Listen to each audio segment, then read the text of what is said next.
Саламатсыздарбы, урматтуу кесиптештер, урматтуу өкмөт башчылар, мүчөлөрү. Бүгүн биз Кыргызстандагы эң чоң маселени карап талкуулайбыз, бекитебиз. Эми чын айтканда бюджетти бул бирде депутат башынан аягына чейин мазмунуна толук түшүнө албайт, кирише албайт. Бизде каржы министрлик ушунчалык аябай жакшынакай кагаздар жазат, бул керектүү нерсе, бул чындык болушу мүмкүн. Буга биз ишенебиз, бул мыйзам катары кабыл алабыз. Мен бир аз башка нерсеге көңүл бургум келип атат. Мисалы үчүн, жакында вице-премьер-министр октябрь айында барып, Баткенде президенттин тапшырмасы менен 200 миллион Баткен обласына доллар, 200 миллион доллар Баткен обласына ипотекага табылсын деген тапшырма берген, аны жарыяланды. Бирок азырга чейин мен бюджеттин көрсөткүчтөрдү ал сумманы тапкан эмесмин. Себеби 16-17 миллиард сом болот да. Ошондуктан бул нерсе ишке ашырыш керек, бюджетте кириш керек. Экинчиден, коррупцияга каршы абдан жакшы күрөш болуп атат, жакшы жыйынтыктар болуп атат. Миллиард сомдор өндүрүлүп атат, имараттар өндүрүлүп атат, уурдалган, туура эмес жол менен приватташтырган объекттер кайтарылып атат, акчага сатылып атат. Ал кайсы каражаттар каяка түшөт, кайсы счетко, аны деле мен чын айтканда таба албадым. Ал өзгөчө көрсөтүш керек болчу. Бул абдан жакшы көрсөтүштөр. Анан кетиргенде, ал акчаны иштеткенде деле жогорку кеңештин макулдугу менен иштетилиш керек. Мен айткым келип атат. Эгерде биз ушул коррупцияда, мен 3 мисалды дайыма айтам. Бир бөлтүрүк деген жаранда миллиард сом зыян келтирген дейт.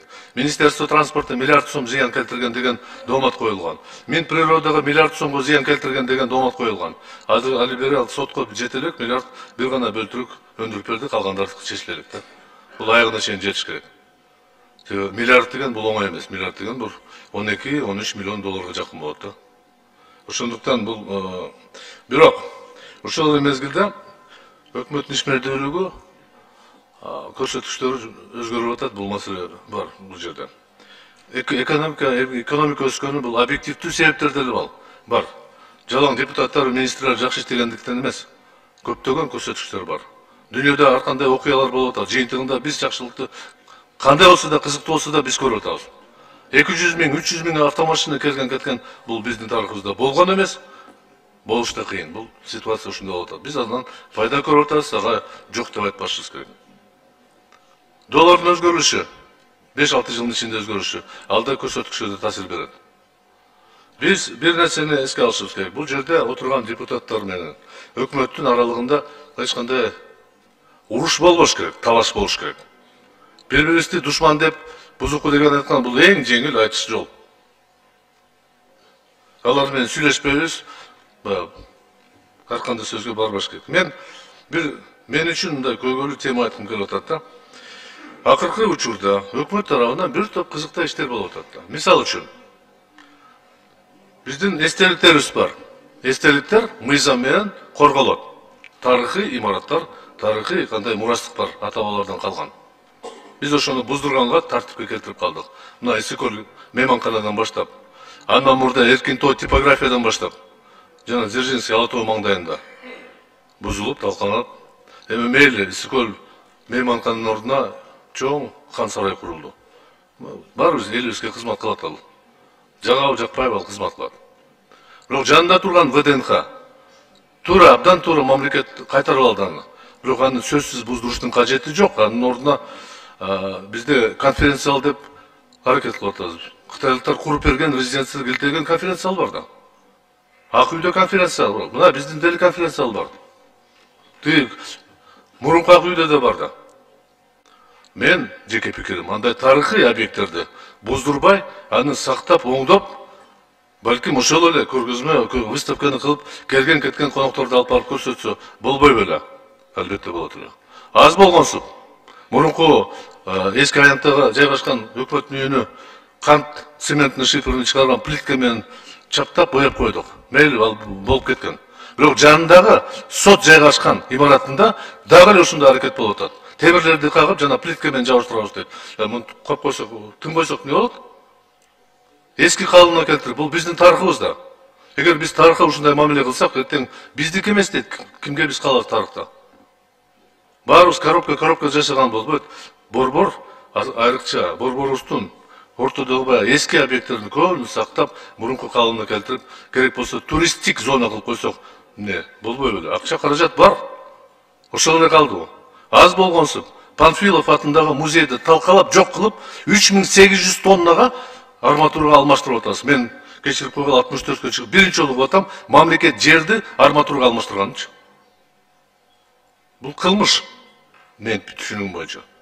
Мен буну айтканым бекер эмес. Мен башкы прокуратура бир карап чыкса болот эле. Батыш автовокзал, чыгыш автовокзал баары тең тарыхый эстеликке кирет. Мыйзам менен корголгон. Аны биз берели деп атабыз. Ипподром ал деле тарыхка кирген болчу. Мейли, аны өкмөттүн укугу бар экен, тизмеден чыгарып коюп бере берет экен. Жер жетиштүү. Сөзсүз эле тарыхый объекттерди жок кылганга мен пикирим боюнча биз ката кетирип атабыз. Эртеңден күн болот. Биздин гимнибизде жазылган, бизге жеткен ата салттын мурасын ыйык сактап, мурастарга берели деген сөз менен бүтөт. Азырынча гимн өзгөрүлгөн жок. Бирок бул сөз баарыбызга тийиштүү да. Келгиле, куралы, баштайлы, алдына жылалы. Бирок тарыхыбызды тепкилеп жокко чыгарбайлы. Бул менимче бул душман сөз эмес, мен үлкөн киши катары, коммунист катары айтышым керек. Коммунисттер жамандаган мезгил өтүп кетти. Бүт имараттар курулган, жалгыз ак үйдөн башка баары тең курулган коммунисттер мезгилинде. Жаман эмес. Аталарыбыз, бабаларыбыз курган. Балким система жакпады, ал система жок азыр. Бирок ошолордун курган байлыктарды сакташыбыз керек. Өкмөт башчысы айткан көмүркен кытайлыктар бизге иштейт деп 3 жыл мурда айтылган. Кытай компания, бирде компания иштейт элек. Безбуркан шахта деп айткансыңар, Кызылкая шахта деп айткансыңар. Кана ошол жердеги жумуштар? Скотный рынокторду асфальт берем деп айтып вада бергенсиңер. Бирде скотный рынок асфальт көргөн жок. Себеби ал өкмөттүн иши эмес, чын айткандачы. Айтылып кетти, элге жакты сөз. Андан бир нерседен алыс бололу, биз элге жагымдуу сөздөрдү айтып, ошол сөздү ишке ашырышыбыз керек. Мен жеке пикирим, бул өкмөт башчысы Акылбек Үсүнбекович аябай кыйын киши, комсомолдо жакшы тарбия алган. Элибизге жакшынакай көрсөтүштөрдү айтып бергенге, проекттерге уста. Бирок ишке ашканда унутуп калып атабыз да. 3 жылдан бери биз 34 гидроагрегат курабыз, гидрообъект курабыз дегенбиз. 3 жылдан бери куруп атабыз. Жетиштүү эмес. Мен жеке пикирим бул жерде өкмөттүн башчысы, өкмөт башчысы жооп бериш керек. Канча министр кетти кызматтан? Канча киши жогорку кызматтагы жоопкерчиликке тартылды? Эми акыры жетекчиси да жооп берген мезгил келип калган деп ойлоп атам да. Мен пикирим, биздин колубуздан келбейт. Ишенбестүүлүк жарыяласак, менден башка эч ким дош бербейт. Бирок айткан сөзүмдө маселени чече турган кишилер карап туруп, бир жыйынтыкка келсек, коомдо өзгөрүлүш керек. Коррупцияны жой албайбыз деп вице-премьер Камчек Кыдыршаевич кыйын жоюш деп атат. Себеби система калып атат.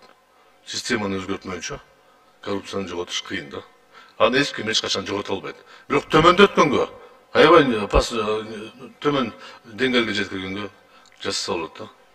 Ал үчүн жанакы мыйзамдарды күчөтүш керек. Керек болсо өлүм жазасын да кайтарыш керек да.